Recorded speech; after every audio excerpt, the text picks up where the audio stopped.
Good morning guys, welcome back to TTDP blog. তো সকাল সকাল উঠে পড়েছি আমি। তো বন্ধুরা, সকাল সকাল উঠে আমি বিছানাটা গোছাচ্ছি। তো আমাদের এখানে তো প্রচুর বৃষ্টি হচ্ছিল, যার জন্য ব্ল্যাঙ্কেটগুলো ইউজ করা হচ্ছিল। ব্ল্যাঙ্কেটগুলোকে পায়ের ধারে রেখে দিতাম আর পাখা চালাতাম। যদি একটু রাত্রের দিকে শীত পেতে তখন একটু হালকা করে গায়ে দিতাম। তো এখনও এগুলো আমার তোলা হয়নি, তো আমি পায়ের ধারে এগুলো রেখে দিই। তো গুছিয়ে নিচ্ছি ভালো করে।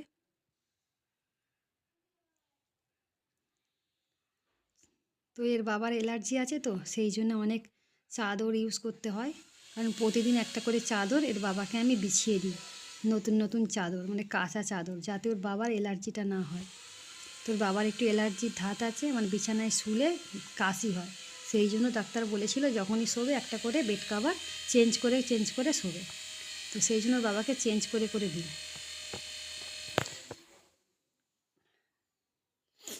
তো একটু একটু করে গোছাচ্ছি আর বিছানা থেকে ধুলো আরে ভালো করে ঝেড়ে পরিষ্কার করে দিচ্ছি।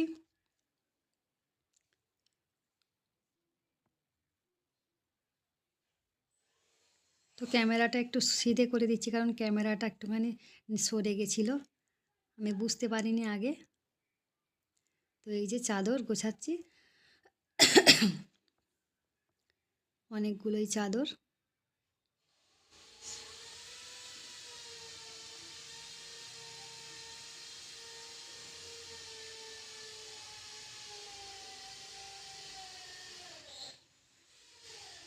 এটা একটা বড় কাজ, বিছানা গোছানো। সুন্দর করে না গোছালেও ভালো লাগে না দেখতে। তো একটার উপর একটা ভাঁজ করে সুন্দর করে গোছাতে হয়।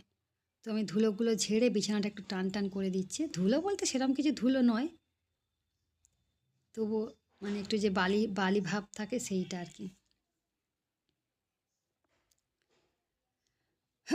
আমার একটু কাশি হচ্ছে, তো আমার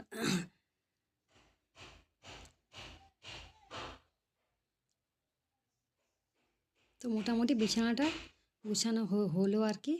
দেখুন বন্ধুরা, বিছানাটা কেমন লাগছে। তো বিছানাটা গোছানো হয়ে গেছে টান টান করে। কেমন লাগছে দেখুন, ভালোই লাগছে দেখতে মোটামুটি। আপনারা বলবেন কেমন। আর এদিকে অনেক জামা কাপড় পড়ে আছে, এগুলোকে আমাকে গোছাতে হবে। তো জামা কাপড় গুছিয়ে ফোল্ড করে নিয়েছি, এক একটা জামা কাপড় এক এক জায়গায় রেখেছি।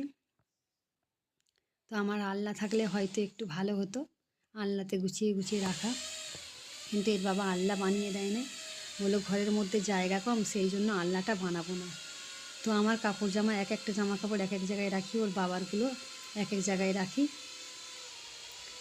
গুছিয়ে গুছিয়ে ফোল্ড করে করে রাখি, যাতে নিতে সুবিধা হয় আর কি। তো কেমন হয়েছে বন্ধুরা বলুন গোছানোটা, মানে ফোল্ড করাটা।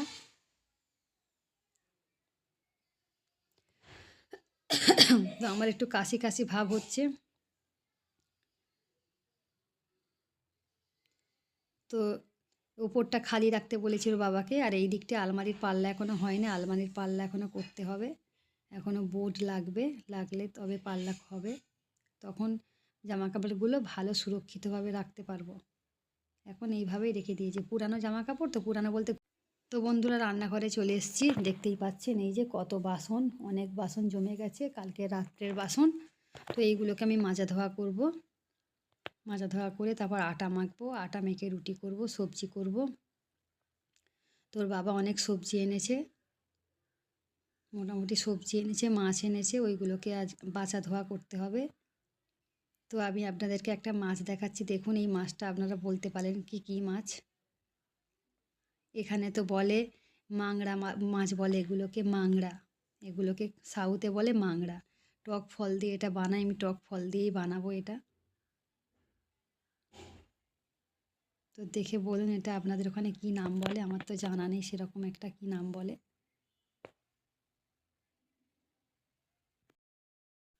তো বন্ধুরা, আটা মেখে নিচ্ছি, দেখুন এই যে আটা মাখছি। তো আটা মেখে রুটি বানিয়ে নিচ্ছি, এই যে ফোলা ফোলা রুটি। তো সকালবেলা রুটিটা অতটা ভালো হচ্ছে না, কিন্তু পরে আরও ভালো হয় রুটি আমার। তো বন্ধুরা, আমার গাছে অনেকগুলো ঝিঙা হয়েছিল, সেগুলোকে তুলে নিয়েছি। তো পিছনের বাড়ির একটা দিদি বলছে যে আমাকে কটা দেবে, আমি ওদের দিকে দিয়েছি দুটো, আর বাকিগুলো আমি বানিয়েছি। ঝিঙেগুলো কত সুন্দর দেখুন, লম্বা লম্বাও আছে, ছোট ছোটও আছে। আমার সব পেঁপে গাছগুলো থেকে পেঁপে পড়ে গেছে, কি করব, কিছু করার নেই। পেঁপেগুলো খেয়ে নিচ্ছি, পেকে গেছে পেঁপেগুলো। তো আমি রুটি বানিয়েছিলাম, রুটির সাথে কুঁদরি ভাজা। কুঁদরি ভাজার জন্য আমি যা যা নিয়েছি তাই তাই দেখাচ্ছি। কুঁদরি পাতলা পাতলা করে কেটে নিয়েছি, পেঁয়াজ কুচিয়েছি, লঙ্কা কুচিয়েছি, কারি পাতা নিয়েছি, নিয়ে এটাকে মশলার সাথে সব মাখবো। হলুদ গুঁড়ো, লঙ্কা গুঁড়ো, নুন আর গোলমরিচের গুঁড়ো, ওইগুলো দিয়ে আমি ভালো করে মাখবো। তো আমি এরকম পাতলা পাতলা করে কেটেছি, কড়াই তেল দিয়েছি আর সর্ষের ফোড়ন দিয়েছি, সর্ষের ফোড়ন দিয়েছি আর তেল। তো আমি প্রথমে মশলা দিয়ে সবজিটাকে ভালো করে মাখবো। এই যে মশলা দেখতে পাচ্ছেন, সব কটা সবজি নিয়ে ভালো করে মাখবো।